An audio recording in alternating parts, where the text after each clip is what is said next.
how y'all doing? Today let's talk about something that seems small but can have a huge impact on your relationship: pet names. Honey, sweetie, babe, these can be signs of affection, but sometimes they hide deeper issues. Are you using pet names, or is your partner, and does it ever feel off?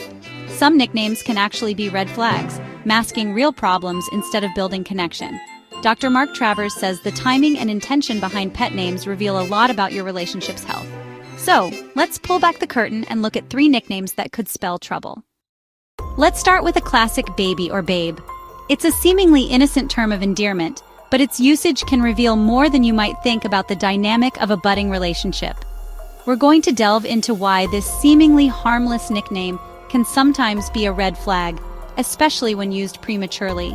It's everywhere. Movies, portraying instant connections and whirlwind romances. Songs filled with lyrics that normalize these terms of affection from the get-go.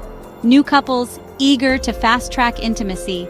We see it all around us, this rush to label and define a connection before it's even had a chance to breathe. But using it too soon is a red flag. It's a signal that something might be off, a potential indicator of deeper issues within the relationship's foundation. When you call someone babe on the 2nd or 3rd date, you're essentially jumping ahead in the relationship timeline. You're skipping the hard work of building real intimacy, the genuine connection that comes from shared experiences, vulnerable conversations, and navigating challenges together. It's a shortcut, a way to bypass the necessary stages of getting to know someone on a deeper level, creating the illusion of closeness before you've earned it. It's like putting the cart before the horse, attempting to manufacture a bond that hasn't naturally developed. You barely know each other, you're still in the process of uncovering each other's personalities, values, and quirks. But suddenly you're acting like you're deeply connected. This can create a false sense of security and cloud your judgment. Dr. Travers warns, this premature intimacy can be manipulative, even if unintentional. It can create a power imbalance and lead to unhealthy relationship patterns. It makes you feel bonded, like you're part of something special and exclusive, before you've seen if their actions match their words, before you've had the chance to assess their character and integrity. You start ignoring red flags, like inconsistency or defensiveness, behaviors that would normally raise concerns. Because, well, they call you babe. The nickname becomes a shield, deflecting your attention from potential problems. This is a relationship mirage, a deceptive image that promises something that isn't actually there. It looks real, but there's nothing underneath. No solid foundation of shared values, mutual respect, or genuine understanding. When the rush fades, the initial excitement and infatuation wear off. You realize the connection was just a nickname, not real trust or respect. The babe was just a label, not a reflection of a genuine bond. If you've built a life together, babe can be meaningful. It can be a term of endearment that reflects years of shared history and deep affection. But early on, it's a warning sign, a signal to proceed with caution and to prioritize genuine connection over superficial labels. Some people use babe with everyone. It's part of their vocabulary, a habit they've developed. It's a tool to create quick, intense connections, a way to manufacture a sense of intimacy and closeness, even if it's fleeting. Sometimes it's just lazy, a lack of effort to truly connect with someone on a personal level. A generic placeholder instead of real connection. It's easier to say babe than to remember someone's name or to engage in meaningful conversation. If your partner always calls you babe, ask yourself, take a moment to reflect on the nature of your connection. Are they connecting with you or just filling a role? Are they seeing you for who you are, or are they simply projecting their expectations onto you? Pet names can also help avoid tough conversations, uncomfortable topics, and genuine vulnerability, keeping things ambiguous, preventing you from defining the relationship and addressing important issues. You end up feeling attached but not truly known. You're in a relationship, but you still feel like a stranger to your partner. Don't let a nickname rush you. Don't allow a simple word to pressure you into something you're not ready for, into emotional investment you're not ready for. Protect your heart and your emotional well-being. Pay attention to actions, not just words. Observe their behavior, their consistency, and their commitment. If the babe talk is flying fast, hit pause. Take a step back and assess the situation objectively. Is the intimacy real or just a fantasy? Are you building a genuine connection, or are you simply caught up in an illusion? Real love takes time. It requires patience, effort, and a willingness to be vulnerable. Anyone who tries to rush it with sweet talk Anyone who tries to bypass the natural progression of a relationship might not be in it for the long haul. They may be seeking a quick thrill rather than a lasting connection. Don't build your relationship on a word. Don't let a simple nickname be the foundation of your connection. Build it on trust and consistency, on shared values, mutual respect, and genuine understanding. Get real about what's really going on. Be honest with yourself and your partner about your feelings, your expectations, and your needs. Next up, sweetheart. It sounds affectionate, doesn't it? A term of endearment, a sign of love and closeness. But like many things, words can have a hidden edge, a darker purpose lurking beneath the surface. It sounds sweet, but it can be used to shut you down. It's a subtle way to invalidate your feelings and concerns, making you feel like you're overreacting or being unreasonable. Picture this. You bring up a real concern, something that's genuinely bothering you in the relationship. Maybe it's about finances, household chores, or even just feeling emotionally neglected. And your partner says, "Oh, sweetheart, don't worry about it." Said with a dismissive pat on the arm, a condescending tone that instantly minimizes your feelings. Suddenly, your feelings are dismissed, swept under the rug as if they're not important or valid. The issue you raised is never addressed, and you're left feeling unheard and invalidated. You're made to feel childish or irrational, as if your concerns are silly and unfounded. It's a way of subtly undermining your confidence and making you question your own judgment. Dr. Travers calls this emotional infantilization, a term that perfectly captures the essence of this manipulative tactic. It's treating you like a child instead of an equal partner, someone whose thoughts and feelings deserve to be taken seriously. It establishes a power imbalance where one person is always in the position of authority. Over time, you start doubting yourself, questioning your own perceptions and feelings. You begin to wonder if you're being too sensitive or demanding, thinking maybe you are overreacting, that your partner is right and you're just being difficult. This self-doubt can erode your self-esteem and make you feel insecure in the relationship. This tactic shifts the focus from their behavior to your emotions, effectively derailing the conversation and avoiding any real discussion of the issue at hand. Dodging accountability, they never have to take responsibility for their actions or address the underlying problem. It's a convenient way to avoid conflict and maintain control. It creates a power dynamic, a subtle but significant imbalance in the relationship. They're the rational adult, calmly explaining things to the emotional child, you. This parent-child dynamic is incredibly damaging to a romantic relationship. That's not partnership. It's a form of manipulation that undermines your self-worth and creates an unhealthy dynamic. Real relationships are built on mutual respect, open communication, and a willingness to listen to each other's concerns without judgment or condescension.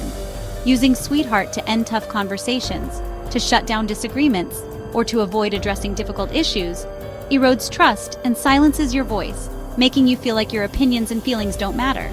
It's disguised as care, a seemingly innocent term of affection, but it's really about control, about maintaining power and avoiding accountability. If you push back, if you dare to challenge their behavior, they might say, "I'm just being nice," making you doubt your own reality, questioning whether you're being too sensitive or unreasonable. This is a subtle form of gaslighting, a manipulation tactic designed to make you question your sanity and your perception of reality. Pay attention to context, the tone of voice, the body language, the overall dynamic of the conversation. Is sweetheart used to comfort, to offer genuine support and understanding, or to dismiss, to shut down the conversation and invalidate your feelings? A healthy partner listens and validates your feelings even when they don't necessarily agree with you. They make an effort to understand your perspective and acknowledge your emotions. Even if they disagree, they do so respectfully and without resorting to condescension or dismissive language. If sweetheart is a stop sign for real talk, a way to avoid genuine communication and shut down difficult conversations, your voice is being erased, your opinions are being devalued, and your needs are not being met. You deserve to be heard and treated as an equal, someone whose thoughts and feelings are valued and respected. Don't let a condescending nickname convince you otherwise. Don't let it undermine your confidence or make you question your worth. If this happens, if you find yourself being dismissed with a seemingly affectionate but ultimately condescending sweetheart, calmly say, "Please don't call me sweetheart right now.